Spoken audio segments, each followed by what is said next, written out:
Hello, everyone, and welcome to the Y Factor Leadership Unlocked. I'm your host, Spencer Collier, and I'm really glad you're here. Many factors came into starting this podcast.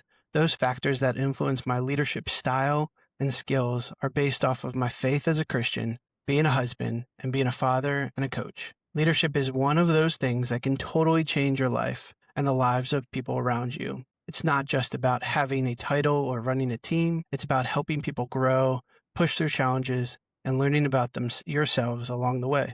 I've been lucky enough to be a part of all kinds of teams over the past 20 years, from coaching elementary age soccer when I was in high school to now leading a group of adults who lead other adults and youth. And through it all, one thing's become clear.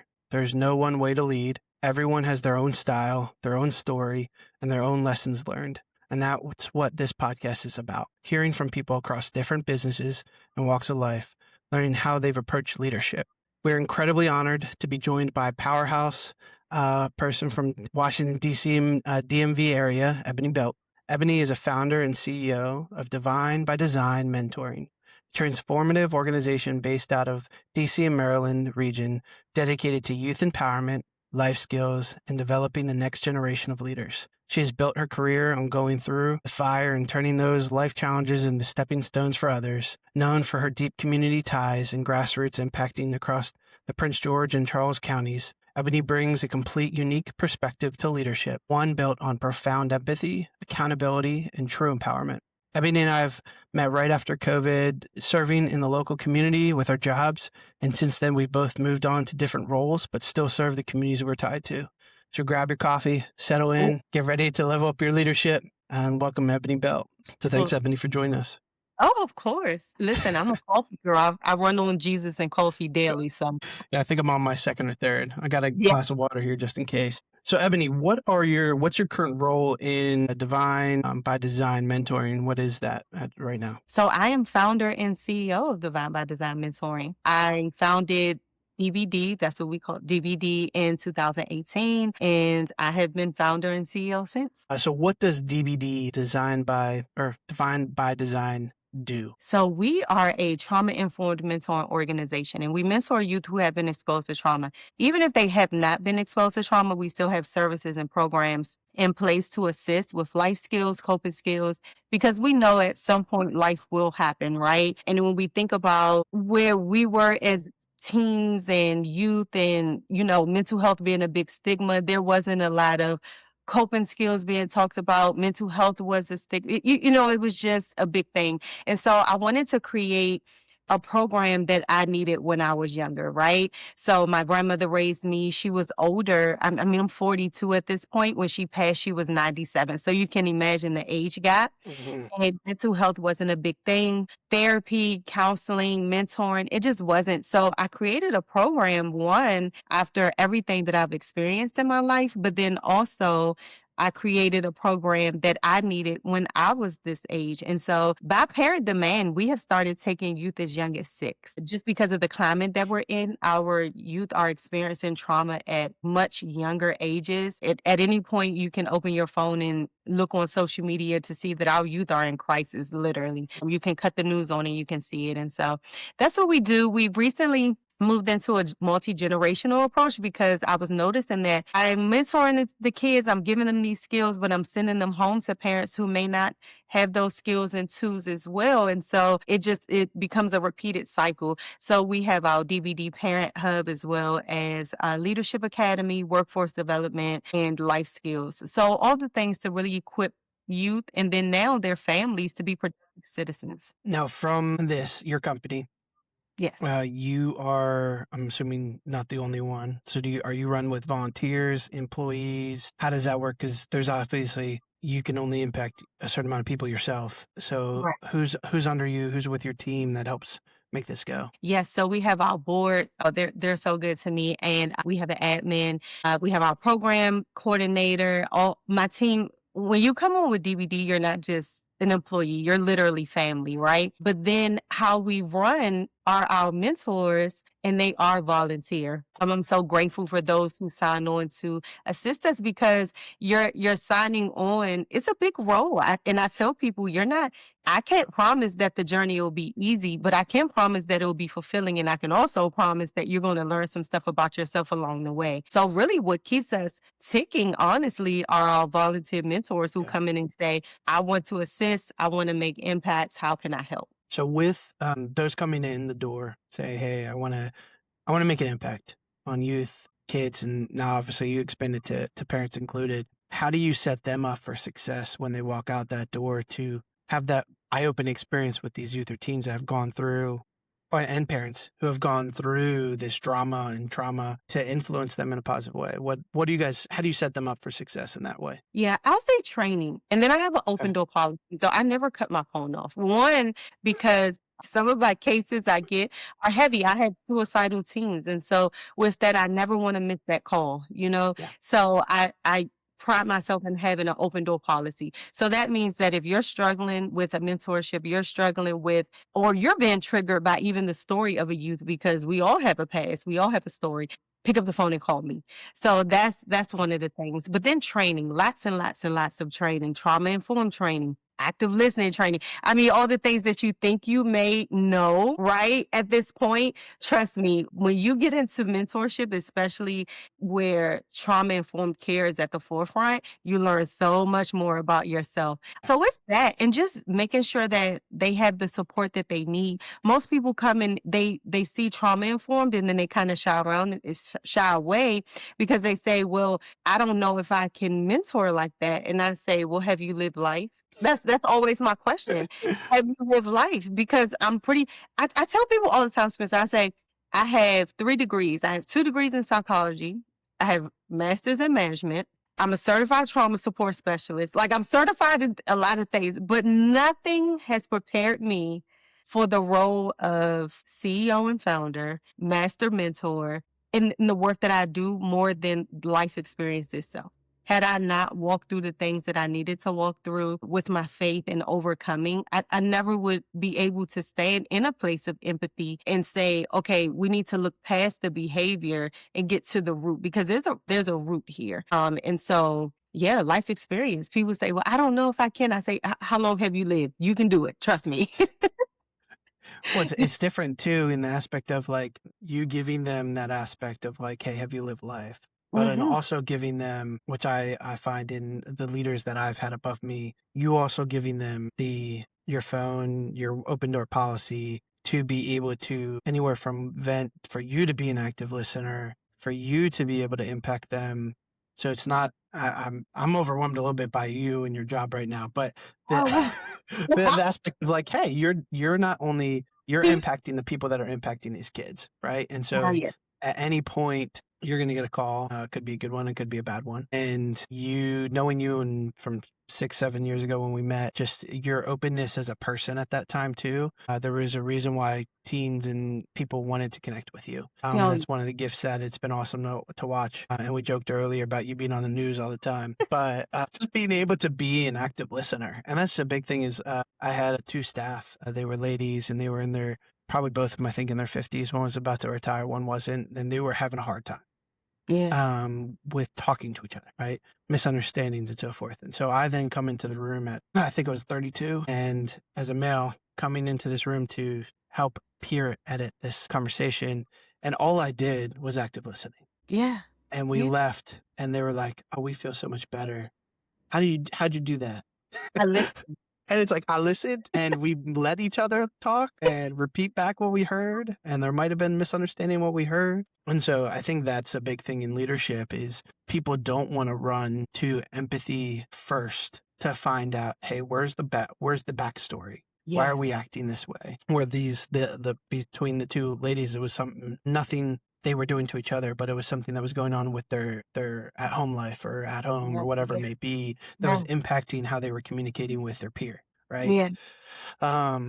But no, I think it's awesome. So you've got tons of volunteers, roughly, and this is probably a number if you probably don't even have it. How many teens and youth and families are you impacting right now? Well, we don't even have a ton of volunteers. We need more. Send the people. Come Okay. Okay. We need people because we were just awarded the Youth Mentoring Grant here in Charles County.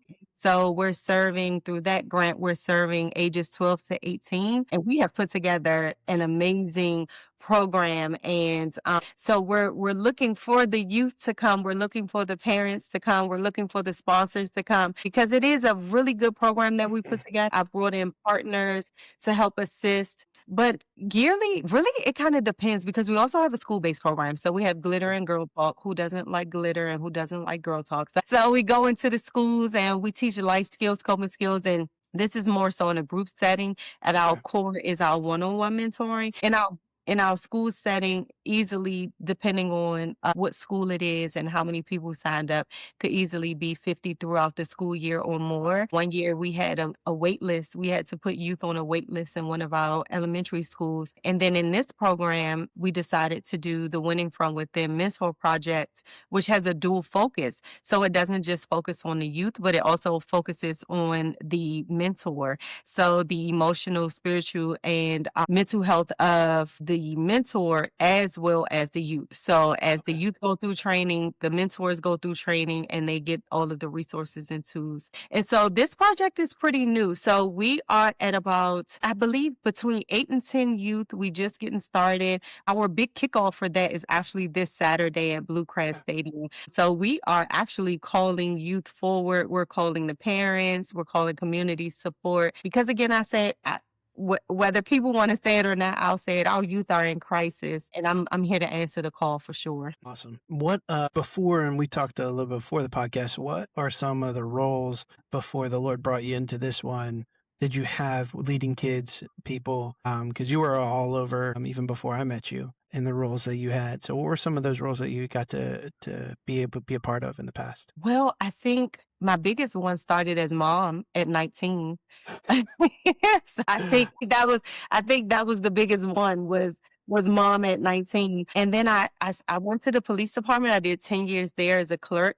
People say, "Oh, you were a police officer?" No, I would not make it through the academy door. No, I was a clerk there for 10 years. And there we had a juvenile hall that sat across where the juveniles would be brought. And I would go over and talk to them. Even there, it was just a pull there, you know? And then from there, I started in nonprofit world and I finished my associates and I went to Boys Town. And that was pivotal for me because it really helped me to know this is what I'm supposed to do. I had a moment where I had to choose between staying at Boys Town and working with youth. I had just got a promotion there to be a family support worker working with foster care youth, and then going for a government job. It was admin or something. And I struggled to make the decision. And my daughter kept getting sick over and over and over again. And I was like, I would be in Virginia. I wouldn't be able to get back and forth. These people will fire me if I have to take this government job. It was more money. It would have, but purpose was knocking at the door. And I decided to stay with Boys Town. And it was absolutely the best decision that I could have made. Just making sure that, and again, it comes down to that complete faith walk that we were talking about earlier, and knowing that these aren't really jobs, right? These are assignments. And when you're here, there's something you're supposed to pull from. There's something you're supposed to learn from. And that in each position I take, I make sure to sit in prayer before God and say, okay, what is my assignment here? And it's usually a person. It usually has nothing to do with the job. And then I went to second story. So I've always been in those positions of community support, I'll say, before starting Divine by Design mentoring. I did work with the homeless population for a little bit, but all of it really did equip me for the work that I do now. And I just go back to all of them were assignments. And as I look back at each position, each organization, there was someone there who needed my assistance versus the actual job in the job description itself. So going off of that, who and it could have been, obviously there's different people that you were able to impact and influence during that time in each one of those locations. Was there someone who influenced you throughout that time other than our faith in the Lord? Was there an individual person that had helped impact you through those times of leading those individuals or leading those groups of people who mentored you? I know a little bit, and previously you talked about your grandmother, but anybody that impacted you on how you led other people? This is gonna sound crazy, but the way I lead people is because I've had leaders that I did not want to sit under. That's not crazy. 100%. Sat under people who I knew I did not want to be like. And I would Mhm. say, if I ever got in this position, I want to be different. I need to be different. Lord, show me how to be different. So I think my biggest impact came from sitting under people who needed to lead from a place of empathy, a place of purpose versus a place of title and power. Yeah. Because No, there's a I mean, difference. I've 100%. I mean, I've seen that through my own life with even coaches, right? I would not want to coach like that when I grow up, or the opposite of like that specific trait. Yeah. I want to have that in my style of leadership. And so that's the one thing that's like, I'm going to ask you this question, but I know it's hard for me to ever answer too. What would you consider your leadership style, or what it's like when you're even in this current role? I know we've talked about empathy, but what other factors would you say are one of your components that you try to lean into on a daily basis? Well, I'm a servant leader, Spencer. I can answer that one. That was easy. Look, that was easy. I am a servant leader. I look to serve those who I lead, if that Hmm. makes. And my biggest example in that is Jesus. I mean, that's the only way I can say it. He was definitely a servant leader, leading from a place of compassion, but boldness at the same time. And so for me, when I look at those who I don't want to say under me, but who I have to lead, So yeah. yeah, and support. It's more so, what is the best way for me to help them? How can I get them to their next level? How can I support them in seeing who they Hmm. are called to be, but also making sure we have that balance. And I think that that's sometimes where I struggle is that balance and making sure that, yes, the work still gets done. Yes, I understand you may have issues or this may be going on, but how can I best support you? But how can I make sure that you're also effectively doing the job that you're supposed to be doing? Yeah, very. It's difficult because one of the things that I saw in your style and then some of my previous supervisors is leading with empathy is a Yeah. difficult balance from Yes. being a listener and seeing where they're coming from to then also showing them the goalposts and getting Mhm. them to the finish line, Yeah. or the next step, I guess you could say, because a lot of them want to talk, talk, talk, talk, talk. I'm very task driven, so sometimes that also gets in my way. I'm like, okay, time for it. Stop. Uh, Time. let's get Let's, it let's done. go to the next. Let's go to the next one. So, totally get that. From your perspective so far, what's been the best advice you've gotten as a leader? To continue to be yourself.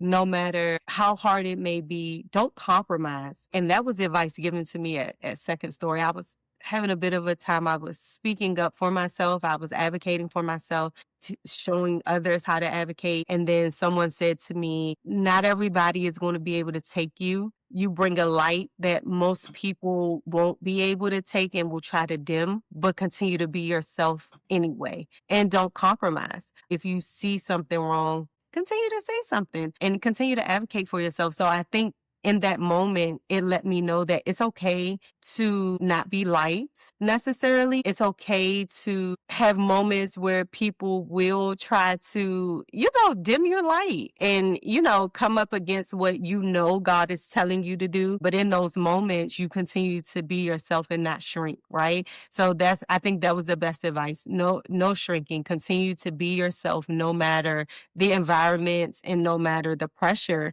because it will be that, you will get that pushback, you will get that pressure. And of course, you're a Christian, so we get that warfare, especially when we're doing what we're supposed to do. And so I'm no stranger to warfare.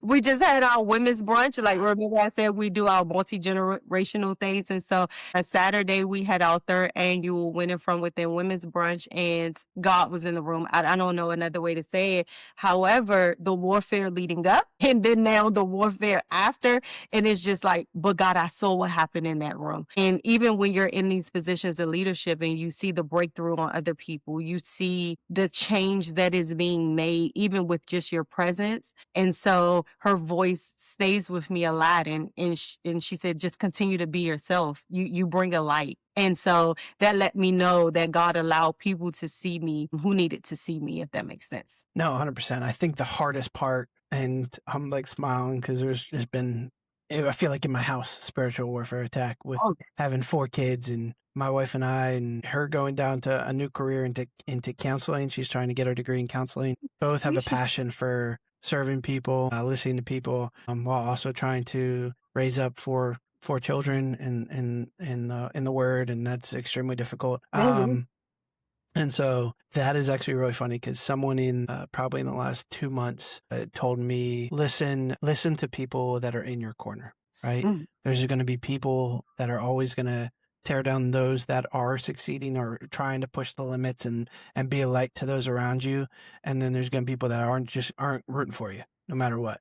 Yes. And so lean into those that are rooting and keep going, and through lots of prayer, through lots of family and church family support and all of that jazz to continue to push through it, because it's from spiritual warfare to physical health that could be targeted towards spiritual warfare. Who knows? And then obviously raising kids that you want to pull your hair out half the time.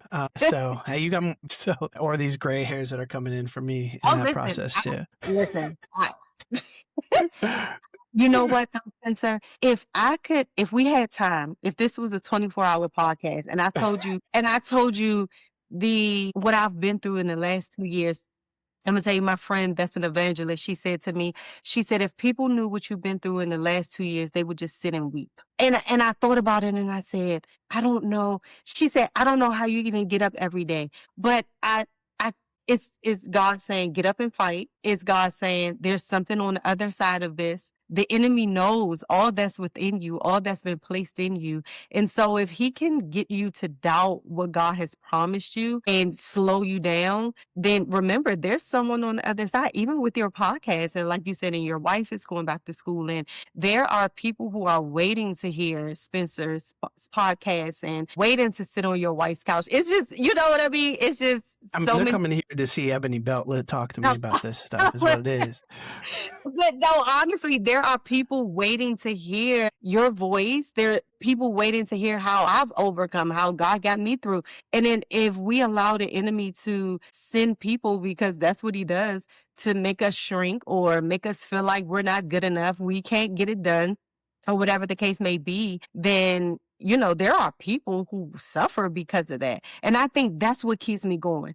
Thinking about the fact that there is someone's life who could be impacted in the worst way if I don't continue to push and move in obedience, get through this warfare, because God is with me. So he's in my tomorrow. He knew the enemy was going to try me, but I just got to get through it however I need to. Okay, God, how we get through this? What's the strategy? How do we push through this? Because there's something on the other side that the enemy is fighting, or there's someone on that Mhm. other side. And when I think about what happened in the room at our women's brunch on Saturday, and just the women that walked away from there with breakthrough and the tears that were in the room, and I say, okay, now I can see why there was warfare. The enemy didn't want me to get here. And so, yes, and like you said, and it can come physically, it could come mentally, it could come financially, but just remembering God's promises that, nothing is wasted, right? And he's a restorer. And I just hold on to those things like, okay, I may have taken this hit,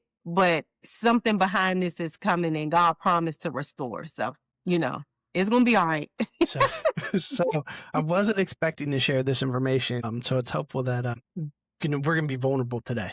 Yeah. So basically, a month ago, a little bit more than a month ago, about 4 feet from here is my bathroom over here. My wife. So background for those that are listening, I've got 4 kids. I've got a 9-year-old son who is awesome but also crazy. I've got an 8-year-old daughter who thinks she's 15. I've got a 6-year-old boy and a 4-year-old boy. About a month ago, my wife took my daughter up to New York for her 8th birthday to go see like a good mother-daughter celebration, hang out. They went and saw Wicked and on Okay. Broadway. Okay. Had a great time. I'm here. It's a boys' night. I put the 2 youngers to bed, hanging out with my oldest. We watched the first Star Wars, big thing. I was super excited. Okay. I go to put him to bed at my wife probably knows already by this. Put him to bed at 11:15 p.m. Mm-hmm. Right, late night for us. It's okay. Look, it's all right. Vacation. late night, school week, whatever. And so I go to put him to bed. God's good. Feel really great about the night. Going into something that was stressful the next 2 days at work, and it's around midnight, and I start not feeling well. Okay. So I go to the bathroom, having some issues with my GI and so forth, and trying to keep it PG here. Mhm. And all of a sudden, I go in full body sweats, Mm. and I call my wife and say, "Hey, I'm not feeling good." She luckily picks up. It's midnight. She's Right. in New York, and I then end up going into having trouble breathing. Mm. I ended up, luckily, I was about to start some allergy medicine or allergy shots. I grabbed an EpiPen, I grabbed my inhaler, I grabbed my nebulizer because I have asthma. Go in the bathroom, start treatment. Breathing's not getting any better. Okay. Call my wife or my mom on the phone with my wife, and then turn to texting. I say, "Hey, you need to call 911 for me. I can't even talk." Calling my mother-in-law who's around the corner, like 10 minutes away. End up going into full anaphylactic shock My God. on the floor. Mm. I administered myself with an EpiPen, wasn't enough. AEMS came about 15 minutes later, took me out to the ambulance out front, gave me 2 more shots of EpiPens, drove me to the hospital, put me on an epi drip.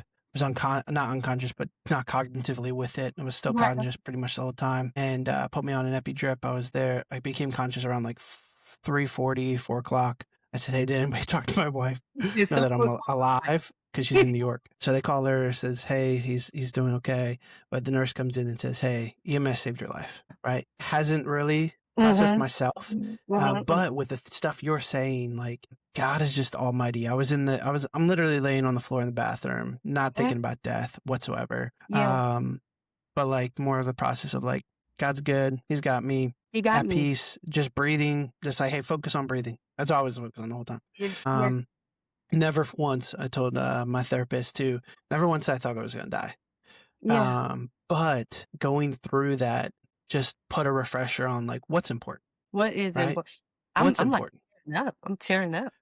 Oh, no, I mean, it's been the impact of support that I felt from some of the guys in my church just coming alongside. I lead a softball team with my church, and we coming to the next game the next week. They're just like, "How you doing?" Blah blah blah. Like just the overall from prayer to meals to whatever. And people like, luckily, I have my faith. I Yeah. have my beautiful bride. Mhm. I have a church body that loves me and supports me. Yeah. um, People don't all have that, right? And Yeah. so just really going back to, hey, I'm one person. Lord can use me in different ways, but how can I influence the people that are under me in my work, even outside of work? Am I like the softball team?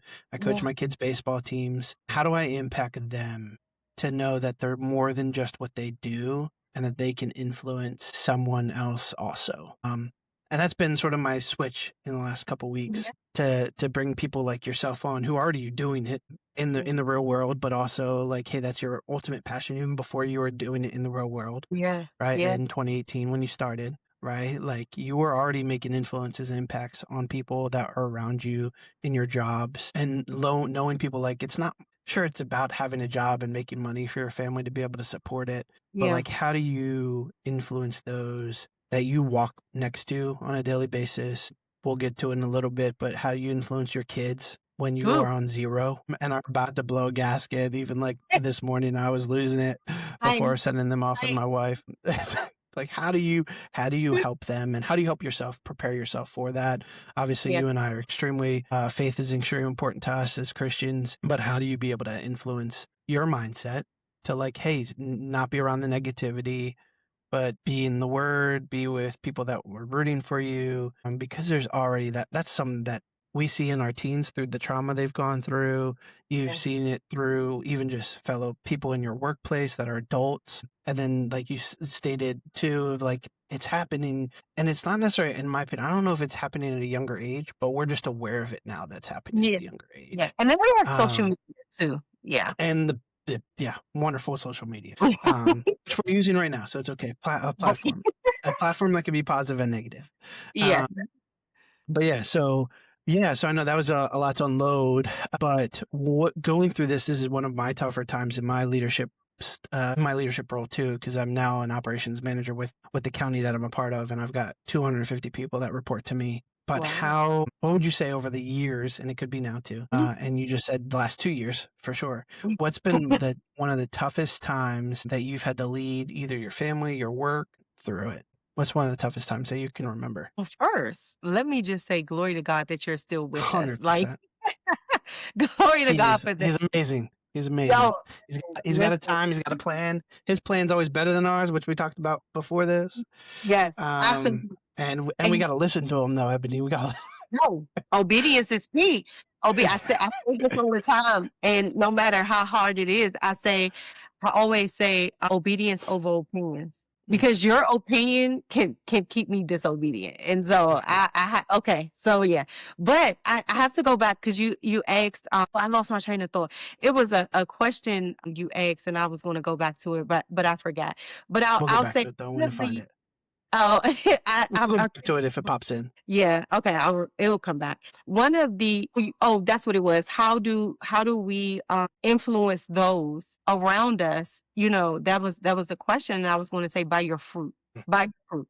So just your daily walk is Yeah, the biggest influence because more is caught than taught. So people, even with our children, consistency. like Yep. we can say don't do this, but if we're doing it, they're going to do what we do versus what we say. So just making sure that your fruit also aligns with your words. And so with that, even you can not have to say a word, but people are watching your life. They're watching and you never know who's watching. So I would say going back to your question, how do we influence those but by our fruit? And one of the toughest parts of leading, I would say is and here we are back being vulnerable. Just a year ago, I couldn't get myself out of bed. I was ready to go to glory. I don't like I was ready to check up out of here. The warfare was that great. And people will judge and say, well, you have 3 kids and you have this and you have that. But they always say you can judge what you have on the inside of you or what's coming to you by the amount of warfare that is,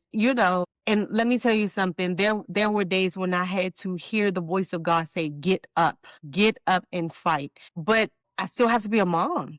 I still have to be a wife. I still had to pick up the phone because there was a mentee who needed something. I still had to pick up the phone because a schoolmate want us to come in for a call shot. And I have to pick up the phone like nothing's wrong. And I have to handle business and keep going. So I think it's the hardest points of leading. It's not difficult people. I'm not even going to say it's difficult people because really you step back, you learn not to take it personal and you say, okay, how can I help this person? I think it's in those moments when the warfare is the heaviest for you or you had these moments where you're feeling incapable or you're feeling like, okay, what have I gotten myself into? But you show up anyway. I used to say I do it scared. God calls me to do things and I like we talked about being on the news. Like I'm literally I would be on there shaking and people would be like, "Oh, you did so good." And I'm like, "Oh, did I?" Because I'm literally shaking. And I used to say I go where God calls me to go. I do what God calls me to do and I do it scared, but I'll get it done. And somebody looked at me and she said, "No, you don't do it scared, you do it anointed." And that changed my perspective because if God called me here, if God called me in this room, then I'm capable and I'm equipped. But it's just remembering I am who God says I am, no matter the warfare, no matter what people have said to me, no matter what life has thrown at me, no matter the lies of the enemy, just remembering that God has called me higher. He's called me to be different. If you don't understand it, that's okay. I have to keep pushing anyway. But I think those are my hardest times. I mean, like I said, I was at a place where I was like, okay, Lord, just take me home. I'm tired. I had enough. And I still had to get up and be for other people. I think that for me was the hardest, the hardest thing. Because I also, I'm the coverer. I'm the one who's always praying for others. I'm covering for others. I'm interceding for others.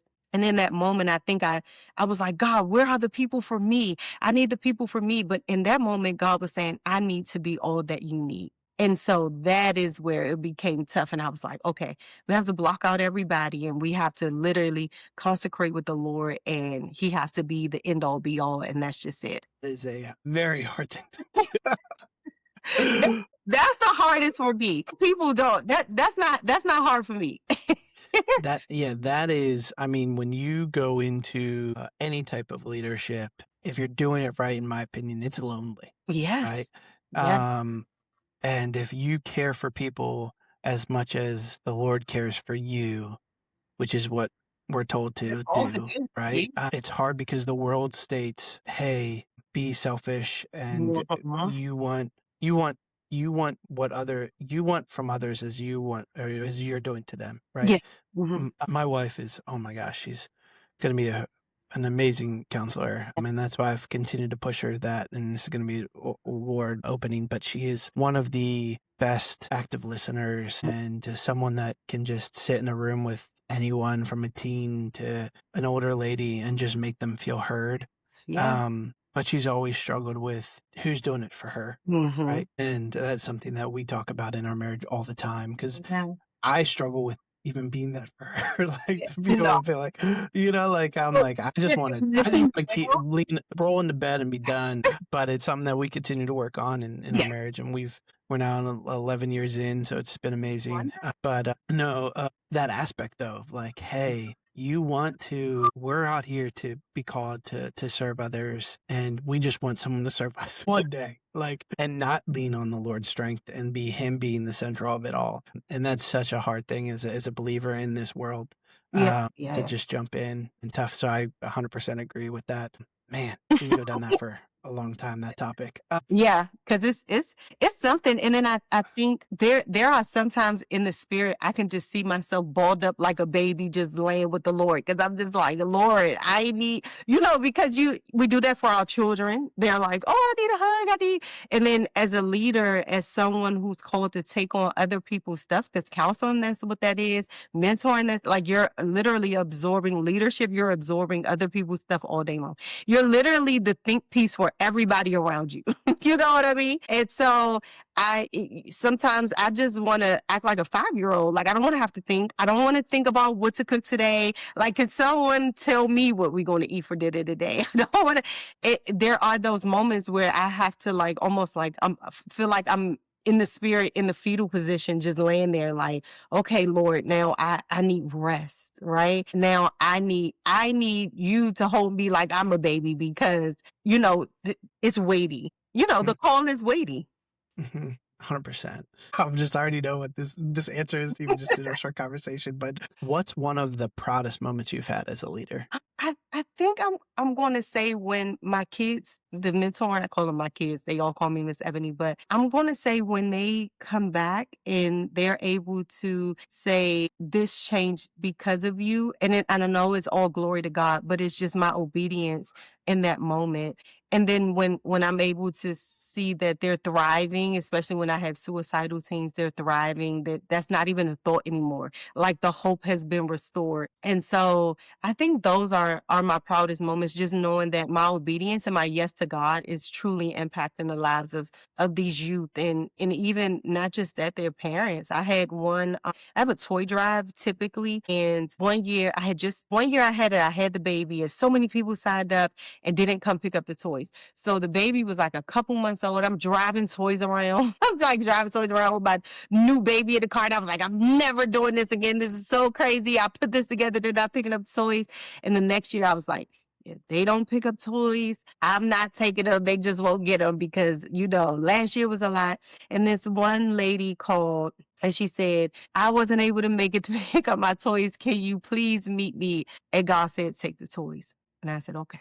I take the toys, I give them to her. She asks if she can call me the next day. I say yes. We're talking. She says, when you met me in the parking lot, I was ready to give up on everything. I was at my end. I did not want to live anymore, but you talked to me and it gave me hope to keep pushing. So those are moments where I'm like, okay, not just my obedience, but that God trusts me to be in these positions to do these things and to make sure that his children are okay. And so those are proud moments for me, yes. Me goosebumps now. So with proud moments also in my mind also comes mistakes that I've taken. What would you say is the biggest mistake you've made in the process? And then what'd you learn about it? What'd you learn from it? I think for me, it is, we got to go back to that place of empathy. So I Mhm. lead with my heart, right? And that can get you in trouble when you don't set boundaries. So I think Yep. the biggest mistake is learning not to set boundaries because I had an employee and she was pretty good to me in the beginning. She actually She was, homeless when God told me to hire her. I was obedient in that. She was able to get housing, everything like that. She worked really well for me.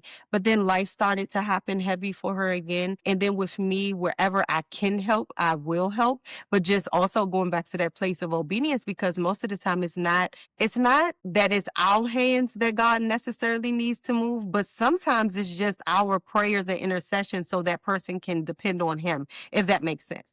And so that's another lesson in that learned too. But wherever I can help, I can help. And then one time I just wasn't able to. She cursed me, like, cursed me out, out, out, out. And I was like, okay, lesson learned. Lesson learned. You move in obedience, but you only move as far as God needs you to move. When He says no, don't lift a finger, only intercede, then you only intercede. You know what I mean? And so that was a lesson learned, just making sure that, yes, you do lead from a place of purpose and empathy, but you also need to learn how to set boundaries. And in that moment, I learned, Ebony, you don't have good boundaries. And this is something you need to work on. This is something you're going to have to fix as a CEO, as the founder of a company, as you continue to grow. It is very important that you have boundaries in place because you don't want to go through this again.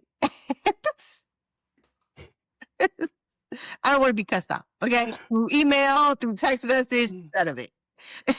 I think that hilarious because been there, done that. Yeah. So it's funny because you said lead with your heart. I'm very strategic, but I also very much lean on my gut. Yeah.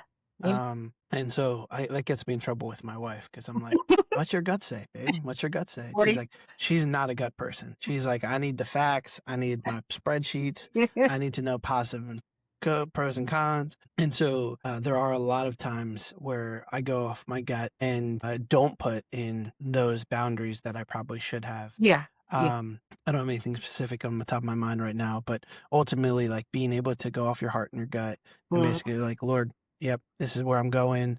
You and I joked with in the aspect of before that we started recording that the Lord was like, hey, calling you to do this full time. And you wanted clear direction to Mm-hmm. do it full time. And he's like, hey, he's like, you don't have a job in 2 days. So figure it out. 3 days. Okay. I sat there. I said, I've been in the nail shop. I'm getting my nails done and I'm minding my business. And God says, clear, it's time for you to go on your own. And I was like, well, you're gonna have to send me confirmation because that's a big task. That's major. I mean, I'm all for faith moves. I live my life by sowing and reaping. You sow, you reap, God will provide. But that's a big task. And 3 days later, they were like, yep, we're going to have to let you go. And I was like, okay, confirmation enough. Mm, Confirmation enough. I guess I You don't have to say anything. Got it. Got it. But and no, honestly, it's awesome. it was the best thing. I mean, I don't know, it was the best thing.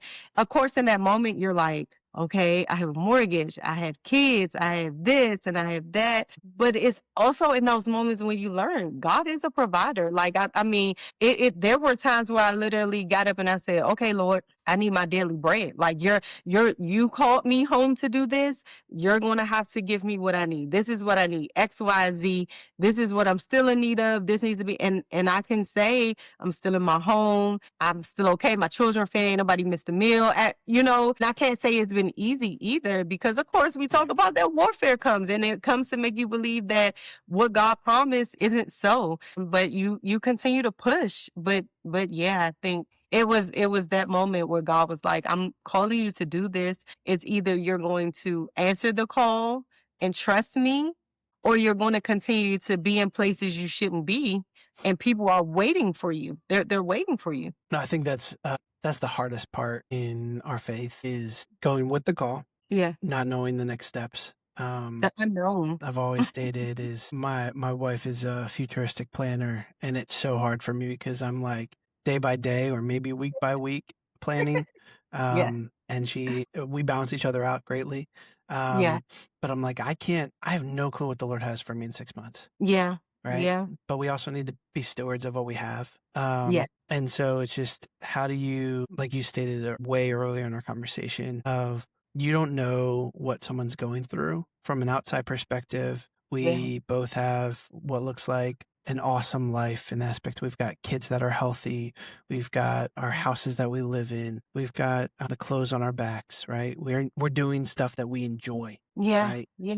But like you stated, the last 2 years has been really hard. For us, it's been the last couple of months in our household with just changing different things up financially and walking through things physically. It's just really like being able to focus on like, are we doing what the Lord wants us to do right now and our Yeah. plan? Not our plan, God's plan. Yeah.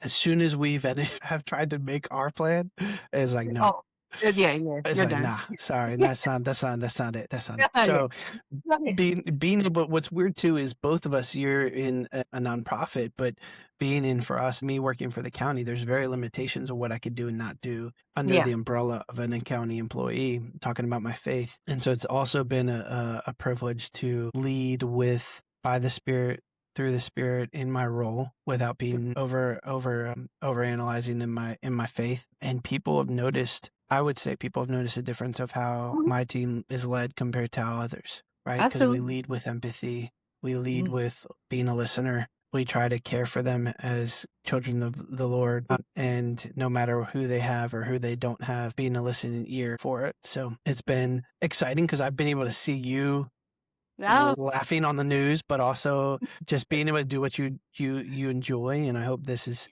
been a really cool conversation, you and I, to catch up on it as well. absolutely.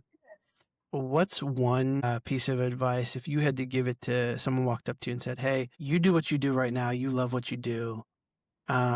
What's one piece of advice you'd give them if they're trying to do what they want to do and be the best supervisor or manager in their current role? What would you give them or tell them? I would say it's impossible to be the best version of you or the best leader you can be without sitting before God to make sure that one, that's what you're supposed to be, but then knowing who you are in Him. I think another piece of advice I would say, excuse me, is to always lead from a place of purpose versus numbers, especially those as CEOs. And, when you start your organization, the one thing you typically focus on is money, right? But if God has called you to it, He's going to provide for it. And so, really, it would be to lead from a place of purpose, making sure that this is, in fact, what God has called you to do, and then making sure that you're in line with how He wants you to do it.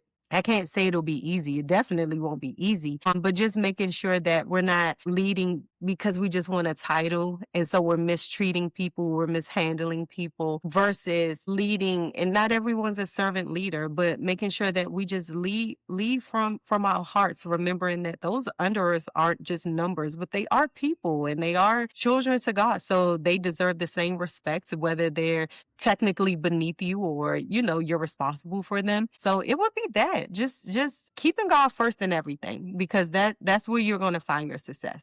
That's where you're going to find your success. But when you're trying to do it in your own strength, and I have tried before, because you just want to get stuff done, you think it should look a certain way, it won't be a favorable outcome. But when you're doing it in God's strength, in alignment with Him, and as His word says, putting everything before Him, you'll reap a harvest of that. And most of the time, the harvest for other people. So if you're thinking for others versus thinking for self, the reward will come, the harvest will come for you as well as for others. I think that's the hardest part because the worldly direction Yes. is all the numbers need to be fixed out. Mhm. Everything needs to be planned. I mean, I joke with my wife because I came from a very medium to low income household up in Yeah. Philadelphia to come into Northern Virginia, which I'm still like, why am I still here? But the Lord's got me here. Yes. Um, like Trying to get there. the numbers don't add up Yeah. with what we bring in and how the Lord is still providing financially, Yes. spiritually for our family. And that's something that I continue to say. Mary hates it half the time, but like, hey, babe, do we got a roof over our heads? Our bills paid, right? Yeah. Like, I'm loving what I'm doing. You're enjoying the direction we're trying to get you in. It's hard, Yeah. extremely hard, never an easy moment, from kids screaming to pressures of a job to school to whatever. Yeah. We definitely bit up too much that we could chew this spring, but hopefully we learned. But we probably won't learn from it for the next season with coaching multiple teams myself for my kids. But definitely agree with that statement, Ebony, of like, hey, if you're leading with your heart in the direction of the Lord, don't wait for the money because Mm, the Lord's going to provide for it. yeah. Um, Yeah. and just being able to sit in it. So, well, I mean, I'm going to end on that because that's a great Okay. ending piece in my opinion. But thank you for this conversation. I want to give you a thank you for sharing your story, your insight. I really just appreciate you taking time of your day to be a part of this conversation, this episode of the Y Factor Leadership Unlocked podcast. For everyone listening, I hope you took something away from today's chat, whether it's a new idea, a bit of inspiration, or just a reminder that leadership isn't about being perfect. It's about showing up, learning, helping others grow along the way. If you enjoyed this episode, be sure to hit follow, leave a quick review, share it with someone you knows who's trying to grow as a leader too. I just really want to help spread the word and keep conversations going. It's been awesome to have you, Ebony, and I've got a few great guests coming up and continue to come up, people of all different backgrounds. So thanks again for listening, everybody. Remember, know your why and lead with a purpose. So thank you guys. And thank you, Ebony. Thank you.